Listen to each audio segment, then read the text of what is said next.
Desde o BNG temos que alertar de que a situación do mercado do alugueiro na cidade de Vigo é xa límite.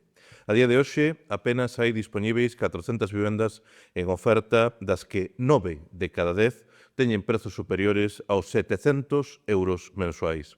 Uns prezos que son imposíveis para a maioría social que representan as familias traballadoras e xa non digamos para a mocidade precarizada. Nunha cidade na que o salario medio, compre lembrar, está situado en 22.000 euros brutos anuais e na que son máis de 20.000 as persoas que contan con ingresos mensuais inferiores aos 625 euros. 400 pisos para alugueiro fronte aos case 2.200 pisos turísticos formalmente registrados e aos que se engaden os que operan de maneira ilegal e ao que se engade tamén o denominado alugueiro de tempada, isto é, a vivenda que só se ofrece en alugueiro para poder utilizar durante os meses o ano e que xa representa máis do 20% da oferta total. Mentres, son xa máis de 7.000 as familias registradas en Vigo como demandantes de vivenda protegida, das que o 80% o que demandan precisamente é alugueiro social. Estes datos reflicten que a situación de emerxencia habitacional que atravesa a maior cidade de Galiza xa chegou a un nivel insoportável. No entanto, temos que seguir a lamentar a falla de resposta por parte das diferentes administracións públicas. Dunha banda, o Goberno do Estado, con medidas propagandísticas e anuncios que non van resolver o problema, e con programas como Casa 47, que son unha verdadeira tomadura de pelo.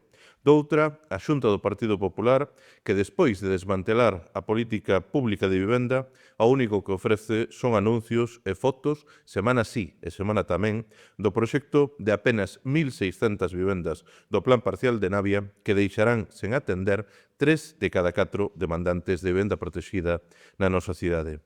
E, por último, un goberno municipal impasível e instalado na inacción, como volveu demostrar hoxe a concelleira de Urbanismo, María José Caride, no Consello da Xerencia celebrado esta mañá, na que o BNG interpelábamos ao goberno municipal sobre que valoración fai destes datos e, sobre todo, que medidas urxentes ten previsto despregar. A única resposta que foi capaz de dar a señora Caride foi que a situación lles produce, inquedanza, pero a única medida concreta que foi quen de citar foi que confía en que en breve se poña en marcha o Observatorio da Vivenda conveniado coa Universidade de Vigo.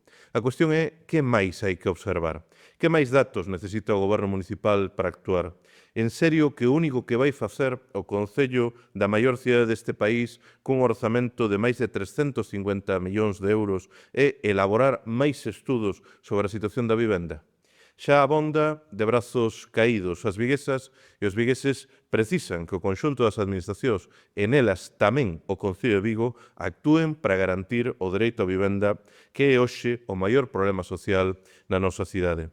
E por iso, o BNG seguimos a reclamar que facilitar o acceso á vivenda ten que ser a prioridade política, pasando das palabras aos feitos, dos anuncios ás decisións. E para iso o Goberno de Abel Caballero só ten que executar as medidas que aprobou o propio Pleno en marzo de 2024 a través dunha moción do BNG. Medidas concretas e factíveis como solicitar de inmediato a declaración de zona tensionada que polos últimos datos vemos como na Coruña si logrou frear, inda que for tímidamente, o aumento dos prezos. Medidas como poñer en marcha un verdadeiro plan facilitador do alugueiro, como garantir alternativas habitacionais a todas as persoas en risco de desafiuzamento ou frear, dunha vez por todas e de maneira decidida, o fenómeno ultraespeculativo dos pisos turísticos, así como despregar un enérxico plan local para lograrmos mobilizar as máis de 22.000 vivendas baleiras que existen en Vigo e exixir, neste sentido, a transferencia inmediata de todas as vivendas das que propietaria Sareb para, desta maneira, crearmos un parque de vivenda pública, protexida e social na nosa cidade.